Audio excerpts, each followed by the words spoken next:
अस्सलाम वालेकुम गाइस, कैसे हैं आप लोग। उम्मीद है आप सब ठीक होंगे। आज मैं आपको जो वीडियो का टॉपिक है मेन वो आपको कि आपकी रिबॉन्डिंग में शाइन क्यों नहीं आ रही, आपकी रिबॉन्डिंग का एग्जैक्ट वो रिजल्ट क्यों नहीं आ रहा जो आप चाह रहे थे, तो या रिज़ल्ट ख़राब हो गए हैं तो क्या रीज़न्स होती हैं, क्या स्टेप्स होते हैं, क्या वजह होता है। इसीलिए हमने आपको पहले क्लासेस में, आप हेयर वाली क्लासेस में पढ़ लीजिएगा, आपको बालों की किस्मों का बताया है, बालों का टेक्सचर बताया है, बालों को इलास्टिसिटी बताई है, पोरोसिटी बताई है, ताकि आप इन चीज़ों से आइडिया लगा सकें। फिर आप जो है क्रीम को चूज़ करें। क्या होता है कि हम क्रीम चूज़ कर लेते हैं, हम बाल को बस रिबॉन्डिंग किट ले आते हैं, या आपने एक्सटेंसो ले लिया, या आपने कैराटिन ले लिया और आपने बाल नहीं देखा और आपने लगा दिया। तो क्या होता है, आपने लगाया तो बाल बहुत ज़्यादा वेवी था, निगरो बाल था, मोटा था, और आपने नॉर्मल सी क्रीम लगाई है तो रिजल्ट तो नहीं आएंगे, तो कस्टमर आपका मुतमिन नहीं होगा। बात को क्या होता है, आपका बहुत ज़्यादा बाल थिक है, मोटा है, काला है तो है, नहीं तो अदरवाइज़ आपका बाल थिन है, तो आपने हैवी क्रीम लगा दी, बाल टूट जाता है, डैमेज हो जाता है, वक्ती रिजल्ट आ जाता है बाद में, फिर आपका कस्टमर परेशान, आप भी परेशान। तो इसके लिए बालों का नॉलेज आपने पहले वीडियोज़ लाजमी देखनी है, उसके बाद नहीं तो फिर आप इधर ही मैं वीडियो में आपको समझा देती हूँ कि क्या करना है आपने।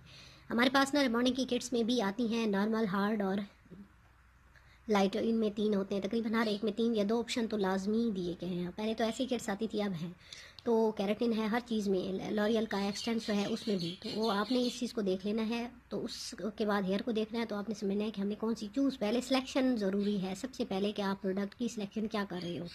कैरेटिन कर रहे हो तो उसमें भी आपके पास ऑप्शंस हैं, एक्सटेंसो कर रहे हो तो उसमें भी आपके पास ऑप्शंस हैं, आप रिबॉन्डिंग कर रहे हो उसके पास भी आपके पास ऑप्शन है। तो पहले आपको हेयर का नॉलेज ज़रूरी है। तो सबसे पहले क्या होता है, 2 क्रीम्स हैं लॉरियल की एक्सटेंसो में, एक रेजिस्टेंस हेयर के लिए, एक एक्स्ट्रा रेजिस्टेंस हेयर। ठीक है, तो रेजिस्टेंस वाली कौन सी होती है, वो थिन हेयर पे वर्क करती है, जो बहुत पतला बाल होता है, नॉर्मल बाल होता है, कोई उसमें बहुत ज़्यादा जो है वेव नहीं होता, और बाल बहुत बारीक, दिखने में बारीक सा लगता है, तो उसमें आपने नॉर्मल वाली क्रीम यूज़ करनी है, या रेजिस्टेंस हेयर वाली ऊपर लिखा होगा, या फिर आपने नॉर्मल क्रीम जिस पे यूज़ करनी है, हार्ड वाली नहीं करनी जी। किसी पे ना साइन बना होता है ब्लू, पर्पल, इस तरह पिंक, तो आपने पढ़ लेना है अच्छे से, आपको प्रोडक्ट का नॉलेज होना ज़रूरी है। तो इस तरह आपने थिक थिक जो बाल होंगे उस पर एक्स्ट्रा रेजिस्टेंस वाली जो आपने क्रीम यूज़ करनी है। जैसे बाल बहुत ज़्यादा मोटा है, काला है, बहुत ज़्यादा वेवी है, तो ज़ाहिर है आपको एक्स्ट्रा रिबॉन्डिंग उस पर एक्स्ट्रा हार्ड वाली क्रीम यूज़ करनी है। अगर आपने थिक वाले पे रेजिस्टेंस वाली लाइट वाली क्रीम यूज़ कर ली, कोई भी ब्रांड हो आप उस पर पढ़ लें, तो क्या होगा, आपको रिजल्ट ज़ाहिर नहीं मिलेगा, बालों पे इतना वर्क नहीं करेगी वो क्रीम। लेकिन अगर आपके थिन बाल थे और आपने एक्स्ट्रा वाली लगा ली, बाल जल जाएगा, डैमेज हो जाएगा, तो फिर जाहिर सी बात है। तो इसके लिए सबसे पहले सिलेक्शन ज़रूरी है कि आपने बालों को देखते हुए आया सिलेक्शन जो की है वो भी दुरुस्त है या नहीं। ये बाल कलर किए हुए हैं, बालों पे बहुत ज़्यादा वर्क किया हुआ है, कितने अरसे में उसने रिबॉन्डिंग पहले करवाई थी, यानी कुछ लोग रिबॉन्डिंग करवाते ही रहते हैं, तो अब वो रेगुलर करवा रहा है। इन चीज़ों को आपने लाजमी देखना है कि बाल कलर्ड है, ब्लीच्ड है, ब्लॉन्ड है, क्या क्या उस पर हो चुका है, मेटलिक डाई यूज़ कर रहे हैं, मेहंदी यूज़ कर रहे हैं, तो आपने सारी चीज़ों को समझ के पहले सिलेक्शन आपने कर लेनी है। तो नेक्स्ट अब हम करते हैं कि कैसे शाइन आएगी, कि आपने प्रोसीजर्स ये जो मैंने 10 बनाए इनको टोटली आपने अच्छे से करना होता है। ऐसे नहीं कि आपने क्रीम उठाई बस किया और रटा रटाया मेथड है, और ये नहीं, हर बाल पे आपको डिफरेंस रखना ज़रूरी है, हर एक बाल पे आपको पता होना चाहिए बाल किस किस्म का है और आपने कैसे उस पर काम करना है। तो चलते हैं वीडियो की तरफ। सबसे पहले आपने जो क्रीम लगानी है, एक तो एप्लीकेशन जो है ना आपकी वो दुरुस्त होनी ज़रूरी है। क्या होता है, आपकी स्पीड होना ज़रूरी है, या आप 2 लोगों को साथ हेल्पर को लगा लें। ऐसे होता है कि आपने पीछे से क्रीम लगानी शुरू की, सबसे ज़्यादा मसला क्या हो जाता है, आपने क्रीम शुरू की, प्रॉब्लम क्या हो गई, आपने क्रीम लगाई, आपने इतनी स्पीड आपकी स्लो है कि आपने पीछे लगाई क्रीम, आपके पीछे वाले बाल हो जाते हैं, बॉन्ड टूट जाते हैं, आगे वाले बालों को आप अभी लगा रहे होते हो, तो इस टाइम पे भी मसला हो जाता है। या तो आपकी स्पीड ऐसे हो, आप लगाएं पीछे और आगे वाले बालों पे को भी कवर कर पाएँ, ताकि आपका टाइमिंग एग्जैक्ट रहे, या पीछे वाले बालों आपको नॉलेज हो के हो गए तो आप वॉश करवाएं। या फिर आप ऐसे कर सकते हैं कि थोड़ा सा आपने पीछे वाले बालों पे थोड़ा सा वाटर को स्प्रे कर देना है स्प्रे बॉटल से, अगर आपको लगता है। नहीं तो नॉर्मल भी आप कर सकते हैं कि उसका थोड़ा सा टाइम बढ़ जाएगा और आगे वाले बाल और फिर पीछे वाले बराबर आपके हो जाएंगे। तो स्पीड बहुत मैटर करती है कि आपने लगाया कैसे है। उसके बाद हमारे पास है बॉन्ड। आप क्या करते हैं, बॉन्ड में आपको पास मसला हो जाता है, आप परेशान हो जाते हैं। बॉन्ड ब्रेक जैसे ही आप बालों को खींचेंगे तो बाल बिल्कुल खींचना चाहिए, बल खींचते ही खींचता जाए, टूटे ना बिल्कुल। और जैसे ही बाल बहुत ज़्यादा खींचा है तो फिर अब छोड़ेंगे तो इस शेप में आ जाए, ठीक है ना। तो उस वक्त तक आपने क्रीम को लगाना है। पहले तो प्रोडक्ट आपने सही से चूज़ की हार्ड और उस हवाले से, तो फिर तो आप बिल्कुल एग्जैक्ट जा रहे हैं, फिर तो आपका बाल डैमेज नहीं होगा और ऐसे खींचता जाएगा, तो वो पहले ज़रूरी है। उसके बाद नेक्स्ट स्टेप आपका बॉन्डिंग बहुत ज़रूरी है, चेक करना आपको आना चाहिए। बस क्या होता है, आपने क्रीम लगाई है, नए नए आपने सीखा हुआ होता है, आप लगाना शुरू हो जाते हैं।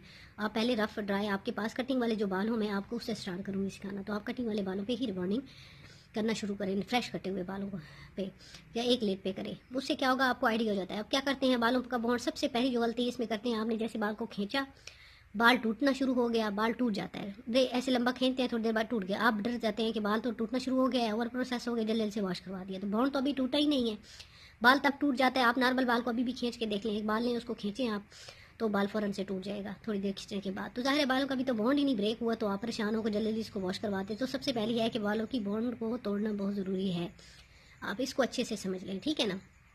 और वीडियो थोड़ी लंबी हो जाएगी, लेकिन जिन लोगों को नॉलेज चाहिए होता है तो वो ये चीज़ें देख लेते हैं। वीडियो बनाने में बड़ा और इस चीज़ पे टाइम लगता है, तो आप वीडियो को लाइक एंड शेयर लाजमी आपने करना है। इसके बाद क्या होता है, दूसरा स्टेप जो होता है, एक और गलती आप क्या करते हैं, आपने क्रीम लगाई, आप भूल ही गए, कि आप कहते हैं अच्छे से क्रीम काम कर जाए तो लगी ही रहे, तो ये हो जाता है। एक तो ये होता है कि आपने ये किया, ओवर प्रोसेस कर देते हैं कि थोड़ा सा और ब्रेक, बॉन्ड को ब्रेक कर लें, थोड़ा सा और लग जाए, या आप पीछे वाले बालों पे पहले क्रीम लगाई है, आपने उसको छोड़ ही दिया और अगले बालों को चेक कर रहे, जब तक सारे का इक्वल नहीं हो जाता आप वॉश नहीं करवाते। तो ये चीज़ें भी हैं कि बाल ओवर प्रोसेस हो जाता है। ज़्यादातर फ्रंट का बाल तो और ज़्यादा दिखना होता है, फ्रंट का बाल जो है ना, तो उसका बाल हो जल्दी जाता है। बैक पे हम इसे लगाते हैं कि पीछे के बाल में हीट कम होती है, ऊपर वाले बालों में हीट ज़्यादा होती है, स्कैल्प से नियर होते हैं।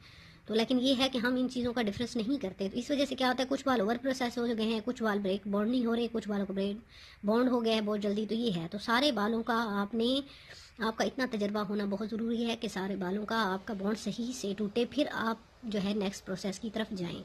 ये नेक्स्ट फ्रंट वाले बाल आप सही से चेक करें, बैक वाले चेक करें, अगर होना शुरू हो गए हैं तो आप उसको थोड़ा सा वाटर के स्प्रे कर दें, तो आपका जो है आगे वाले बालों को टाइम मिल जाएगा। या फिर आपका बिल्कुल आपको लगता है कि आपने वो स्पीड कम है आपकी, आपका वो पीछे वाला हो गया, तसल्ली से चेक करें, डरे नहीं।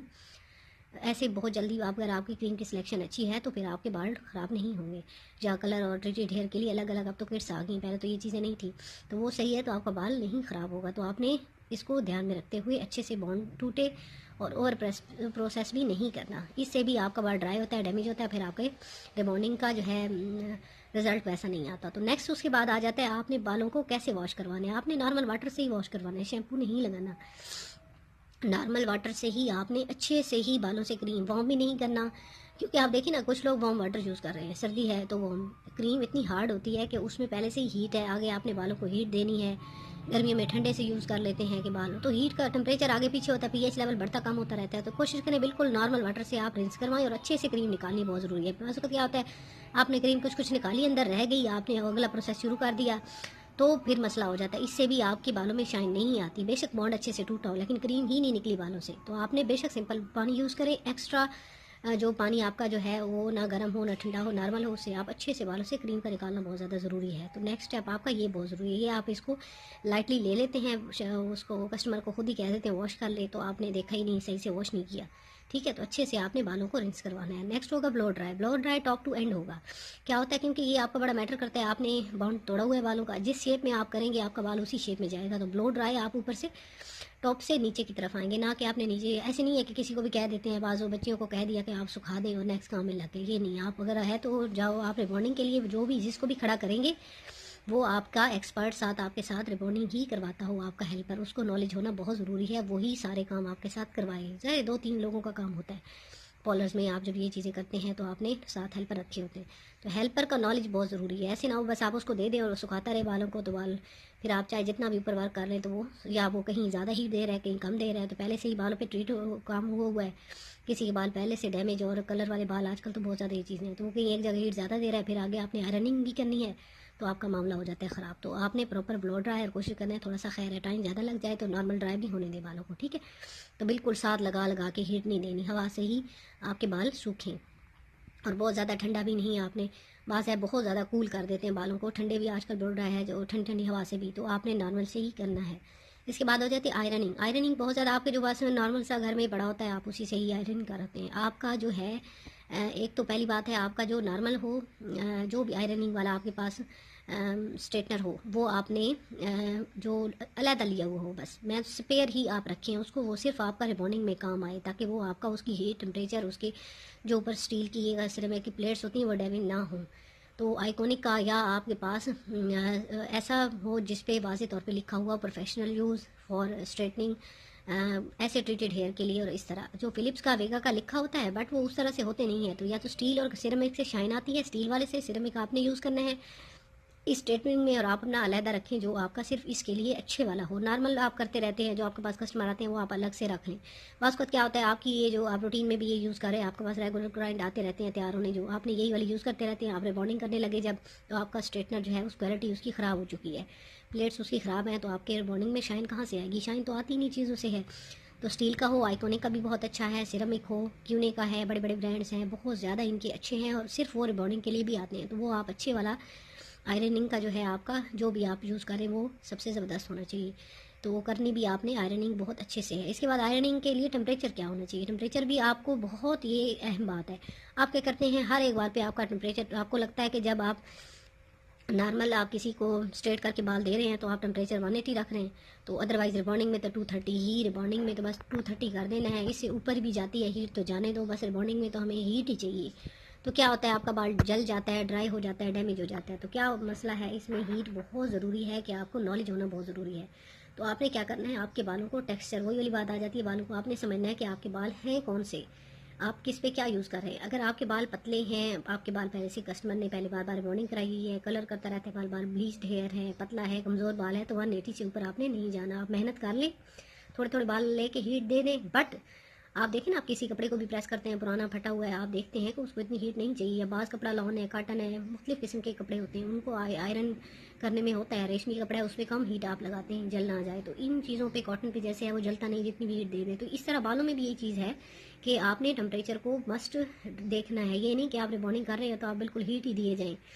तो इसके बाद 200 जिस पे आप 200 का लगाएंगे, उस पर कोई केमिकल नहीं लगा होगा, नॉर्मल बाल होगा, तो आप 200 तक कर सकते हैं, ठीक है ना। ये नॉर्मल हेयर है, उन्होंने कभी कभार कुछ करवाया हुआ है, और सही बाल है, ना मोटा है ना पतला है, दरमियाना है। 230 280 जो है ना, वो मोटे काले बाल है। आप देखो ना, वेवी बाल हों जिसके बहुत ज़्यादा करली हों, नॉर्मल नहीं है, यानी इन पे हमारे पास बेशक ट्रीटेड हो तो सीधे सीधे बाल हों, मोटे करली बाल हैं, तो आपको टेम्परेचर आप जितना मर्जी रख लें तो उसको इशू नहीं होगा, बाल बर्न नहीं होगा। तो 230 वैसे तो ठीक है, इससे ऊपर तो ना जाने, तो 230 250 280 तक आप जा सकते हैं।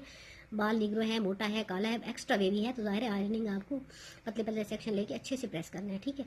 तो उम्मीद है आपको इसकी समझ आ गई होगी। वीडियो लंबी होती जा रही है, बट मैं कहती हूँ आपको सही से समझ आए। ये दो जो स्टेप है, ये और ज़्यादा ज़रूरी हैं।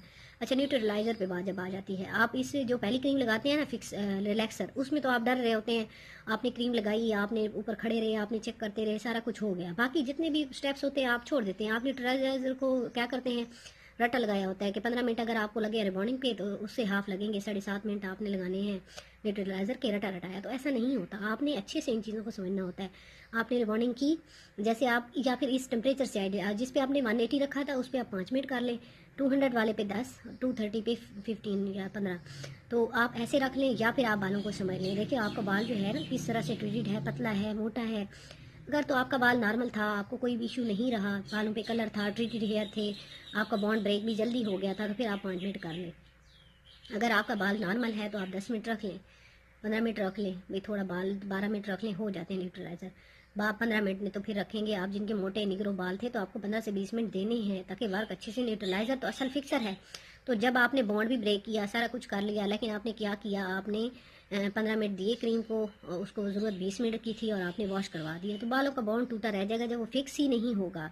आपकी बालों में आपकी स्पीड अच्छी नहीं है, मैंने स्पीड भी को भी एक ऑप्शन में रखा है, आपकी ऐसी स्पीड ही नहीं है, आपने ऐसा क्रीम लगाई है या आपने बहुत जल्दी में लगा दी है, तो ऐसे नहीं करना, आपने नॉर्मल सी स्पीड रखनी है, और हो जाता है वर्क इसमें। या 2 लोगों को लगा ले फ्रंट और बैक पे, ऐसे होता है, आपने जल्दी एक ही बंदा है, जल्दी लगाए जा रहा है, जल्दी उतारे जा रहा है। तो ये सारा कुछ आपने नहीं करना, रिलैक्स हो के इसमें जितना भी आपको टाइम लगता है, आप क्लाइंट को भी आराम से बुलाएं, खुद भी आप तसल्ली से रहें, और आप 2 2 3 3 को बेशक बिठा के कर लें, लेकिन आपने इन चीज़ों को तसल्ली से देखना है कि आया मैंने 5 मिनट रखना है, 10 मिनट रखना है, 15 मिनट रखना है, 20 मिनट रखना है। उम्मीद है आप लोग को इस चीज़ की समझ आई होगी। आपने बालों को देखते हुए नेक्स्ट पीछे जो आप प्रोसेस करके आए हैं उस हिसाब से आपने न्यूट्रलाइज़र को रखना है, ओवर भी नहीं रखना।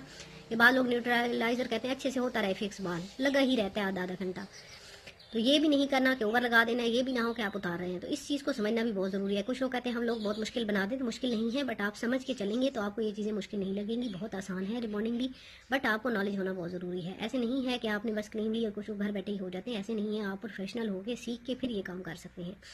तो स्पीड मैटर करती है। मैंने साथ साथ आपको स्पीड का बताया है कि आपने कैसे वर्क करना है, ना वो जल्दी बजानी है, जहाँ ना वो देर करनी है, नॉर्मल रखना है। उसके बाद वही ब्लो ड्राई है। उसके बाद आपने आयरनिंग करनी है। सेक्शन आपने पतले पतले लेने हैं, बिल्कुल बारीक बारीक। जिनके मोटे काले बाल हैं उन पे तो आपने वैसे ही, अगर आपकी आयरनिंग पे डिपेंड करता है 80%, ठीक है, तो आपने 80% रिजल्ट आपके आने होते हैं आयरनिंग से। तो आयरनिंग आपने बहुत अच्छे से करनी है। वही बात है, कलर है, ट्रीटेड है, तो उन पे आप लो रख लें, लेकिन आयरनिंग करनी आपने बहुत अच्छे से है, अदरवाइज वेव रह जाएगा। मोटे निकरो बाल हैं तो आपने बहुत पतले पतले सेक्शन लेके खींच के आपने अच्छे से जो है बालों को अच्छे से प्रेसिंग देनी है। अगर आपने अच्छे से नहीं वर्क किया तो आपका रिजल्ट कभी भी अच्छा नहीं आएगा। होम केयर नेक्स्ट आपने लाजमी बतानी है। बाद लोग नॉलेज ही नहीं देते कस्टमर को कि आपने क्या करना है, या वो कहते हैं नॉर्मल से शैम्पू। बेशक आप उनको कह दें लॉरियल का एक्सटेंसो आपने यूज़ किया है तो उसी का ही शैम्पू बताएं। आप उसको ना वो नहीं अफोर्ड कर सकता, खैर है, नॉर्मल शैम्पू करता रहे। उसके बाद 72 घंटे का टाइम देना है, या आपने 3 दिन का टाइम देना है। उसके बाद वो वॉश करें, कोशिश करें वहीं आप धुलवा दें बाल। उसके बाद आप उनको होम केयर में बताएं, चाहे वो नॉर्मल शैम्पू भी यूज़ कर रहा है, अगर उसके बाल बिल्कुल पतले हैं तो वो अपने हिसाब से एक लाइट सा बेबी शैम्पू ले ले, लाइट ले ले। बेशक इसकी जो अपनी आपके पास सीरम्स और वो महंगे महंगे ना ले पाए तो उनको कहें आप नॉर्मल वाला ले लें। उसके बाद मास्क आप उनको लिख के दें कि मास्क लगाएं, सीरम्स लगाएं। आपने उनको ये चीज़ें बतानी है साथ साथ। ये वर्क आपका है कि आपने क्या करना है। शैम्पू को कौन सा यूज़ करें, कोशिश करें ट्रीटेड हेयर वाला ही शैम्पू वो यूज़ करें। वो अपने बालों से जो ट्रीटेड है उनको सेट रखता है, और तो उसमें नॉर्मल भी मिल जाते हैं ट्रीटेड हेयर के लिए। मास्क भी है, सीरम भी रेगुलर यूज़ करें ताकि उसके बाल मैनेज रहे। एक तो आपने इतना रिजल्ट तो अचीव वास्कत कर लिया होता है, लेकिन क्या होता है 3 माह बाद कस्टमर आके खड़ा हो जाता है, उनका रिजल्ट खत्म। हार्ड शैम्पू यूज़ किए उन्होंने, हार्ड केमिकल्स करवा लिए, तो उनका रिजल्ट जल्दी चला जाएगा। तो उनको आपने समझाना है कि आपने क्या चीज़ें यूज़ करनी है और क्या चीज़ें यूज़ नहीं करनी। बहुत ज़्यादा चुटियाँ भी नहीं बांधनी, ऑयलिंग करके बालों को सीधा रखना है। अगर बांधना भी है तो स्प्रे जो चीज़ भी यूज़ की है तो उसको वॉश अच्छे से करें, लेकिन लाइट शैम्पू वगैरह से यूज़ करें, या ट्रीटेड वाले हेयर वाले से ही यूज़ करवाएं। सीरम्स भी वो लोग यूज़ करें, मास्क भी करें, ताकि रिजल्ट ज़्यादा देर पा रहे। तो उम्मीद है आपको मेरी वीडियो से बहुत ज़्यादा नॉलेज हासिल हुआ होगा। और बहुत लंबी हो गई थी वीडियो, बट समझाना भी ज़रूरी था कि आपके रिबॉन्डिंग के मसले बहुत ज़्यादा हो रहे होते हैं कि आपको एक तो रिजल्ट नहीं मिल रहा होता, या रिजल्ट मिल रहा होता है तो बालों में शाइन नहीं आ रही होती। फिर क्या होता है, और रिजल्ट मिल रहा होता है तो बहुत जल्दी ही आपका रिजल्ट फिर कस्टमर का चला जाता है इतना महंगा प्रोसीजर करने के बाद। तो पहली मेहनत आपकी होती है, नेक्स्ट घर जाके कस्टमर की होती है कि उसने भी अपना वर्क करना है। और लेकिन आपने अपना जो है बालों को पहले नॉलेज लेके फिर ये चीज़ें करेंगे। तो उम्मीद है अब आप जब भी करेंगे तो आपको इस वीडियो से फ़ायदा मिला होगा। मिलेंगे नई वीडियो के साथ। अल्लाह हाफिज़।